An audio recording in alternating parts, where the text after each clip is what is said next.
Welcome to the Genius Factory. Enjoy the video. In this video, I will explain how to connect your Indy Evo earbuds.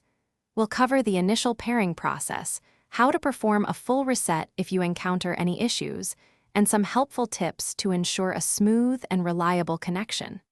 By the end, you'll be ready to enjoy your audio seamlessly.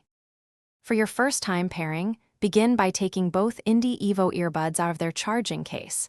They will automatically power on. Next, open your device's Bluetooth settings and ensure Bluetooth is enabled. Look for Indy Evo in the list of available devices and select it. You may see a prompt to confirm pairing. Accept this to complete the connection. If you're experiencing connection problems, a full reset can often help. First, unpair or forget Indy Evo from your device's Bluetooth list. Then, remove both earbuds from the case and manually power them off by touching and holding each bud for 6 seconds. Next, reset each earbud by touching and holding for 10 seconds. Finally, place them back in the case until the LEDs show red, then remove them to allow them to resync and enter pairing mode. If you're still having trouble, ensure your earbuds are fully charged.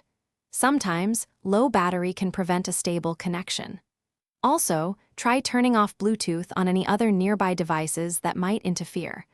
Always remember to forget Indy Evo from your device's Bluetooth list before attempting a reset or repairing. If needed, repeat the entire pairing process carefully. Thanks for watching. If you found this helpful, don't forget to like and subscribe.